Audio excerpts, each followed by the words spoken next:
All right. Hey, look, we made it to day 2, guys. Thank you for hanging in there with me. I know it's been a long weekend and we're only halfway through, so how about that? Look, today I'm excited to bring a lineup of fantastic speakers to you, starting with a good friend and buddy of mine, Daleele Alison, who I know through sort of some collaborative networking we were doing. We both kind of had meetup groups, and Daleele had his own meetup group at the time, and we were kind of bouncing ideas back and forth, right? And yeah, and I know Daleele has kind of evolved his business over the years. Sorry, I can't find Zoom. Here we go. Daleele has evolved his business over the years, and I thought it'd be really fun to talk about how he did that, and that's why he's here today. So ultimately, Daleele, if you could take the stage, it's all about you right now. Yeah, perfect.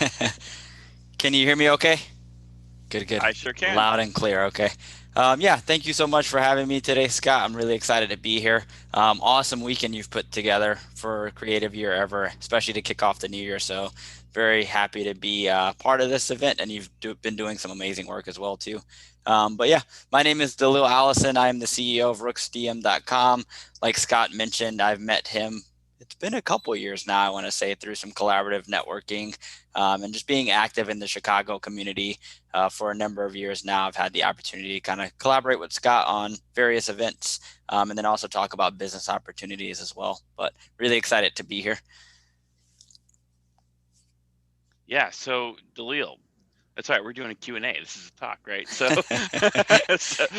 so tell us a little bit about what you do today. A little bit deeper into that. Yep. So my company, Rooks DM, we help small businesses primarily in the professional services space save more time. And how we do that is we implement technology solutions that make them more efficient at the end of the day. So then that way they can be spending time on what matters the most, which is providing services to their clients that they're working with, or even it can be more productive things such as training, volunteering, professional development. But that's what we're hyper focused on, is how do we save you more time at the end of the day so that you can use the time to be more productive. And yeah, so I've been in technology for a number of years now. I've always been focused in regards to process improvement. So if you think about any company, they always have a process, whether you're onboarding a new client or kind of doing some new prospecting out in the world and people reach out to your service. There's a starting point and an ending point, and there's processes that are involved with that. And what I've been always focused on is how do you make those processes more efficient or more streamlined, so that way you can either save time or just do more, if you will, at the end of the day. So that's what we're focused on nowadays. Great. And what's the name of your company again? So it's Rooks DM. And what's the website? Just Yep. So it's Rooks just R. trying to give a little promotion for you here. Tell us Yeah. the website. Yeah. Thank you. So it's ROOKSDM.com. You can visit us there. You could also follow us on LinkedIn. So we're pretty active in the LinkedIn community, and you can follow me directly on LinkedIn as well too. Great. We'll post your.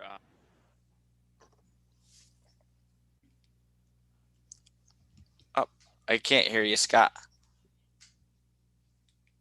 Good morning. How are y'all doing? Good. And I can't hear you, but that's okay. Life goes on. Brief introduction, some background. Full-time academic, full-time entrepreneur, and have a company that now we just introduced a new offering called Intro Edge, which answers the question, tell me about yourself. And I'll throw some information on chat. Wrote a book on LinkedIn this summer. COVID's created a bunch of opportunities. And I can't hear you, Scott. We cannot hear you, Scott. Let's try this. How about this? Can you hear me now? Now we can hear you. Great. There we go. Awesome. Little mic switch. All right. Hey, look. We're doing a live stream right now. We're talking with Daleele. He's giving us a little backstory on his speed. So we're not networking right now. We're focused on Daleele, and ultimately, Daleele. So you've got your own digital marketing business now. You've been doing it. You're doing it full time. And give us a little backstory. I think the idea of this session is talking about how you went from sort of side hustle to full time, right? So give us what was 5 years ago? What were you like 5 or 10 years ago leading into this? Yeah, so it all started as a hobby. So that's what I always tell people. So my background is in technology. That's what I went to school for. Right after college, I graduated and worked for a big technology. It was a financial services firm, but I was in their technology department. And at that time, I did that for a couple of years, and then I had taken a transition completely away from technology to go work in the construction industry. And it was at that point, I think, is where I kind of started to go down this whole path of side hustle. So when I was working at the construction company, they didn't have a website or any like basic marketing collaterals like t-shirts, brochures, flyers, things like that. So out of pure interest, I just decided to help them build a website. That was like the starting point. It's like, hey, we should build you a website. It's 2014 at this time.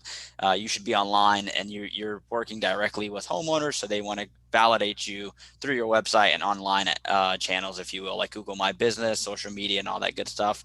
So that's where the initial spark had happened, and that's where I kind of reached out to who's my business partner today.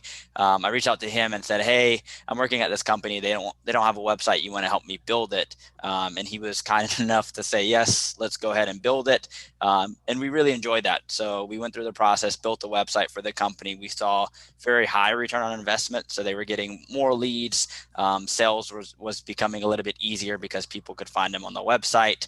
And then from that, we just kind of realized like, hey, this was fun. We were able to work on some technology. Like at that time, I never had built a website prior to that. So it was new technology for us.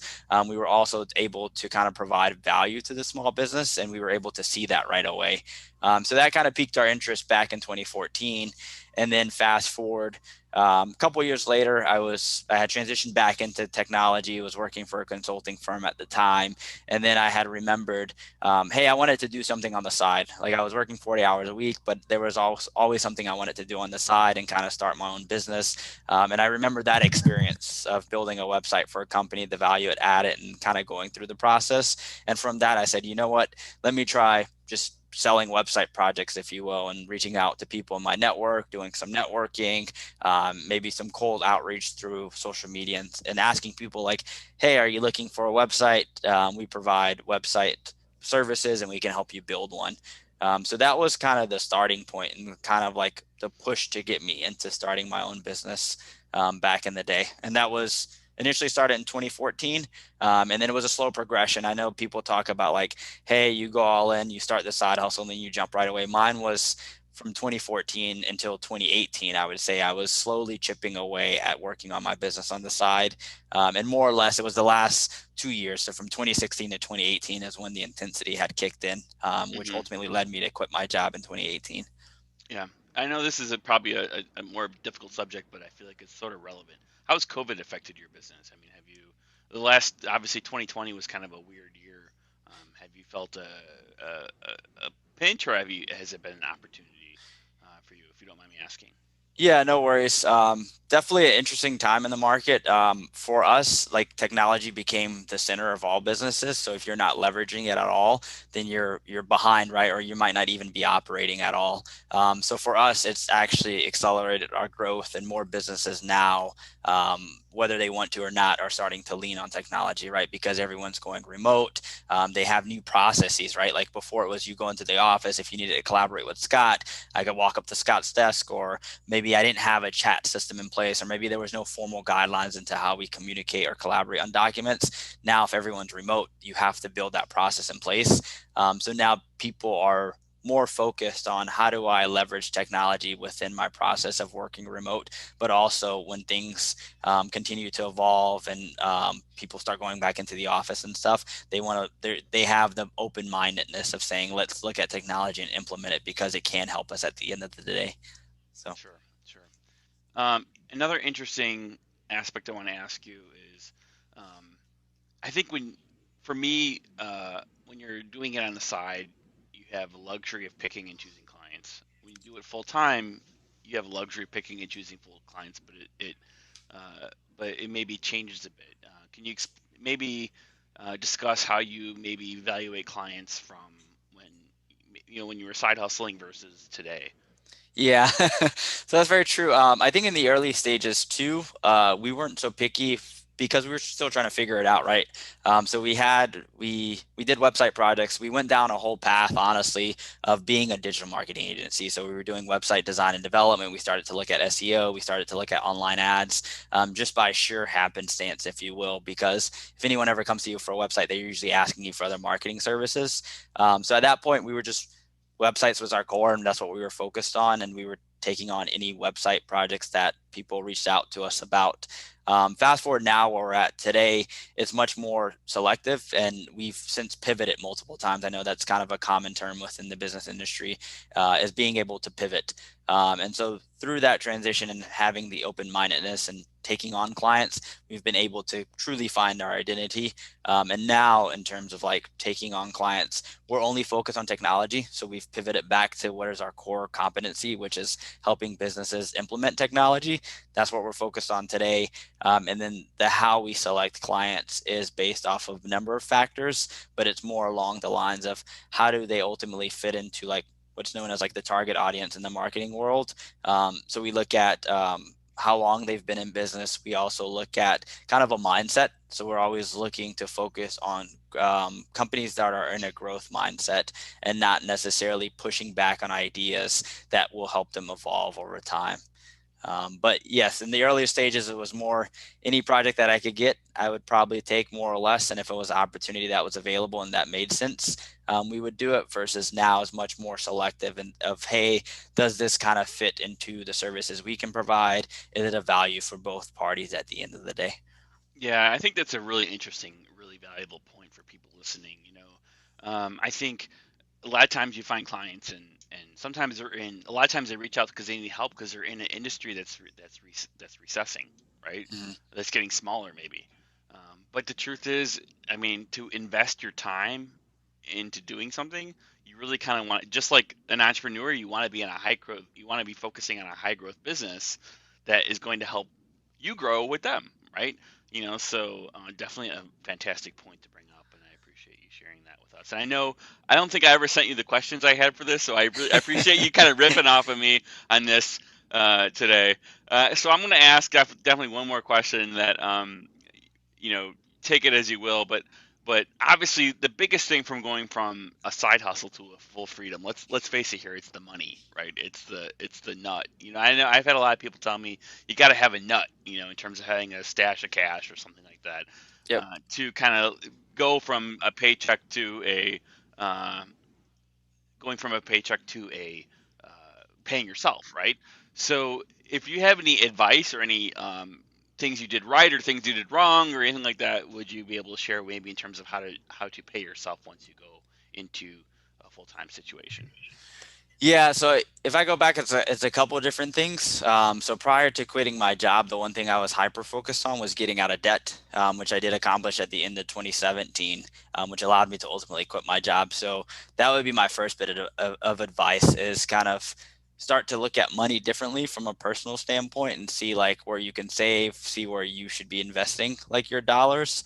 And even for me, prior to quitting my job, I had shifted my mindset on how I viewed money as a whole, just from like a personal standpoint.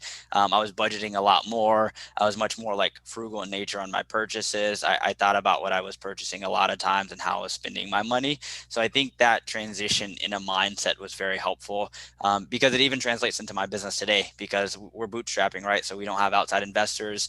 Everything that we've done to this point has all been like self-funded and self-funded for the most part. But I think it starts there, because the money gives you the opportunities to make the choices. And for me personally, at that time, I wasn't even considering like going full time in my business at all. I was just doing it for fun on the side. But what I was really focused on was I enjoyed the job I was at. And then secondly, I was really focused on getting out of debt. It's like, how can I get out of debt? So then that way I don't have to pay every month, for all these kind of debt that I accumulated. So that would be my first bit of advice. And if you want to chat about it, I'm more than happy to do it. I use like an Excel spreadsheet. I was very hyper focused. Every week I look at my finances, and then I would actually forecast things out. So like I would say, okay, by the end of this year, this is what I'm going to try to achieve. I have X amount in debt, and this is how I'm going to like knock it out. And then any extra money I got, I just used it towards the debt.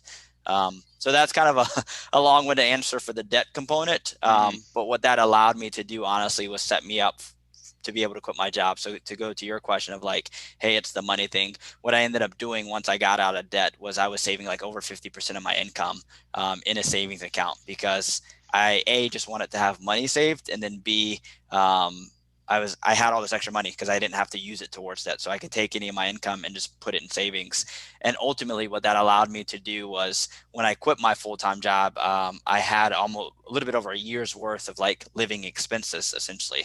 So that gave me even more confidence in the runway to say like, hey, now I can do this because I have the ability to, like, if I go a whole year without getting a single penny, like I could still survive and be able to like just go back and get a full-time job if I need like the consistent income, or if I need like people view it as like guaranteed money, right? Like you have a stable job, so you go in. So like I could always do that. So I think that was very that pushed me a little bit more. I think if I didn't have that safety net of having been out of debt, having the 1 year of living expenses, maybe my decision would have been a little bit differently.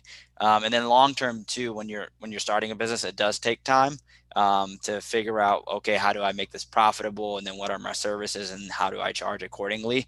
And I think that's just come with experience. And now we're getting to the place where we're charging the right amount.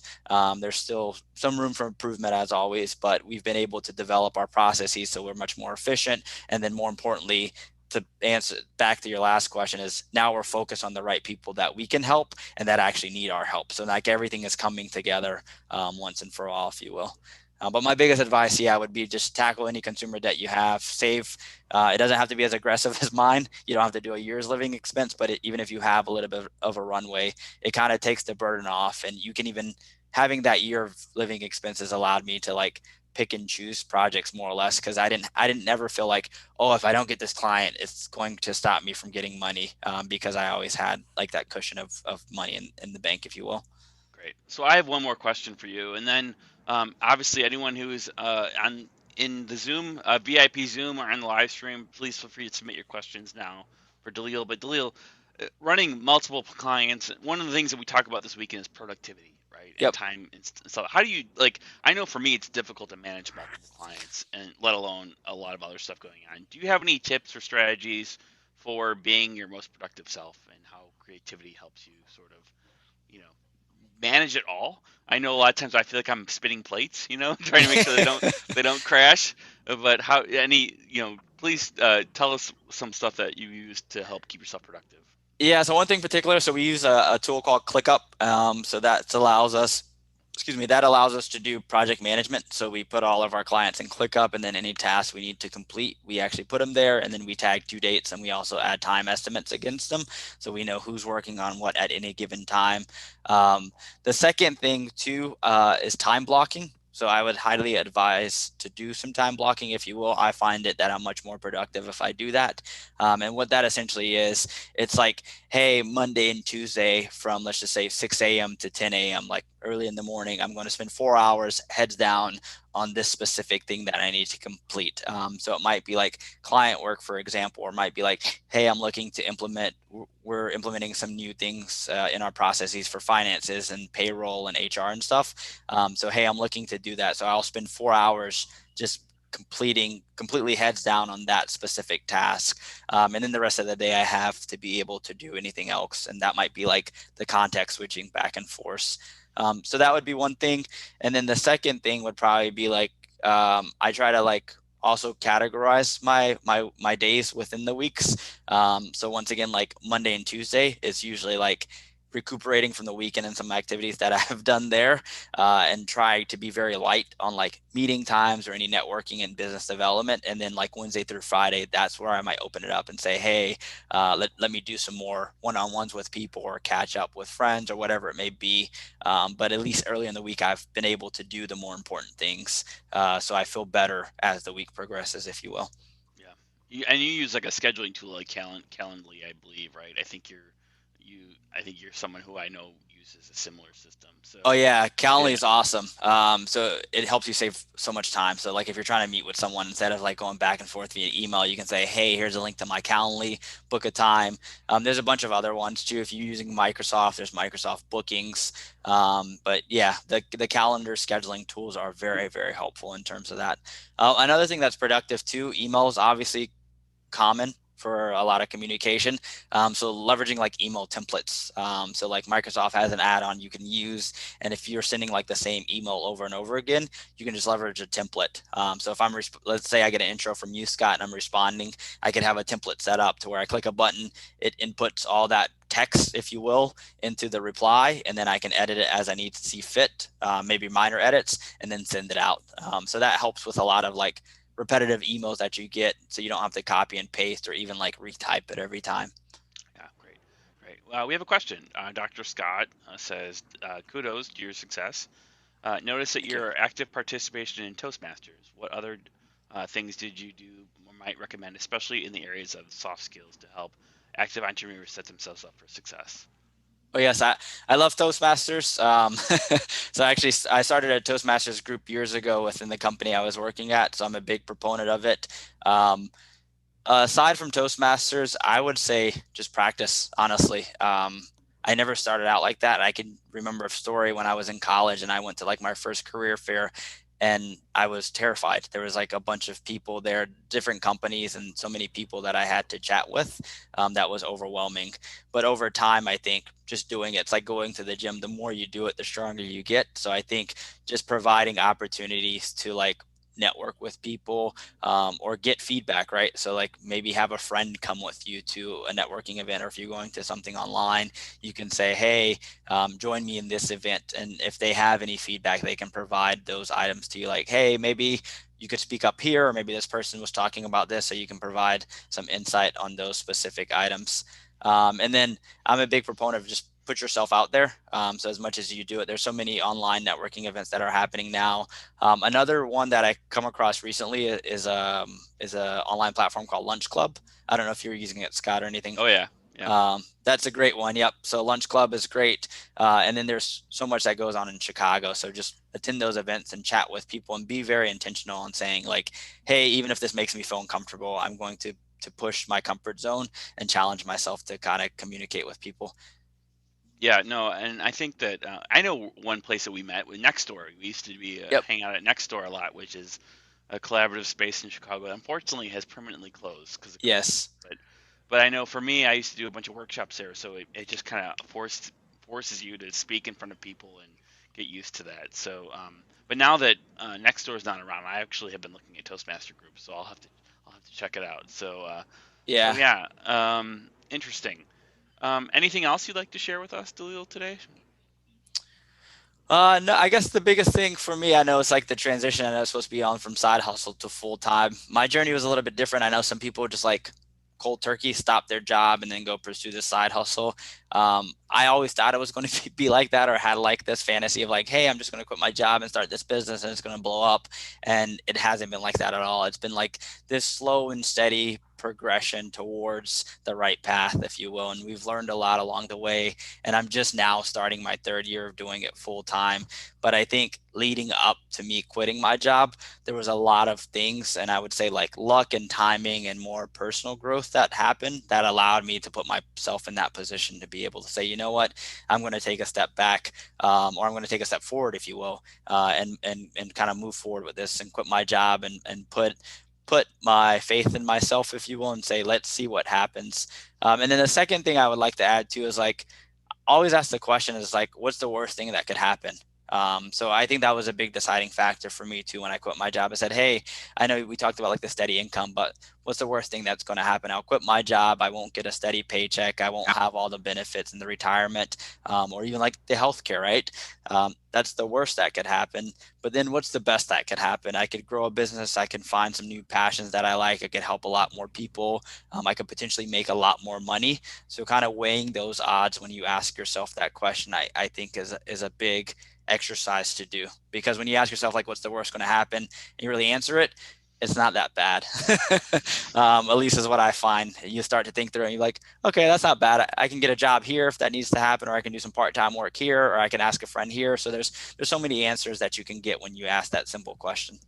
Yeah, I think a friend of mine once told me, "What's the worst that happen? Oh, you get a loan, and that's you just have to pay it back. It's not the end of the world, kind of thing." Yep. So I hear you. That's a great. I think that's a fantastic piece of advice to give to people. So Daleele, thank you so much for presenting this morning, and I really appreciate your participation and all your support for the community over the years too. I'd like to promote your group, but I think you said it's on hiatus, so I It don't know if you want is. to bring it up or not. But yeah, yeah, I know. Be sure to follow Daleele on his LinkedIn and social accounts, and check out his website. Give us your website one more time here. Yep. So website is rooksdm.com. So it's ROOKSDM.com. And you can also follow me, like I said, on LinkedIn. So Daleele Alison on LinkedIn, if you want to give me a follow there. I'm always happy to do like one-on-ones too, even if you just want to do an intro meeting. Great, great, great, great.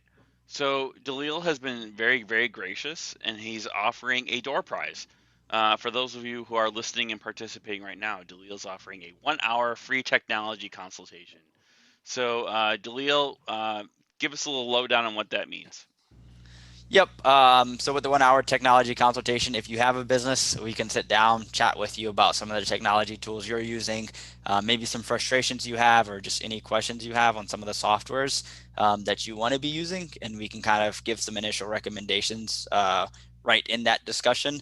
Or if you're just looking, if you don't have a business and you're just looking for some software for your personal life as well too, we're happy to kind of sit down with you and say, hey, what kind of software you're looking for. Maybe it's a time tracking tool, or maybe a tool to track tasks as well. We're more than happy to have a discussion with you about that and our experiences with implementing them throughout businesses as well as personal companies as well.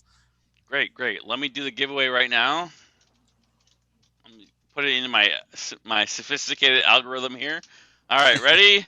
Enter. All right. Oh, looks like it's Dr. Scott. Dr. Scott, you won the door prize today. Thank you so much for participating, and I'll connect the two of you after the event, if that's okay with you guys. So Perfect. Sounds good. great, great, great, great. All Awesome. right. Thank you Submit so some much, people in. Scott. Just want to say thank you so much for having me on this episode, and thanks so much for all the work that you do within the community and for putting this together, this awesome weekend event. So thanks again. Hey, I appreciate it. Thank you so much. This has been a labor of love for me, but ultimately, it's exactly where I want to do, and it's helping me unleash my creativity, which is most important, right? So that's why we're doing this. So, Daleele, it's been great speaking with you. Thank you. I hope you can stick around this weekend, or today, I should say, the rest of today, and check it out. And ultimately, I'm very excited. We're letting some people in here. Joan, can you help let people in? Yeah, thank you. Basically, we are very, very excited to welcome to the stage Aaron Leonard. Aaron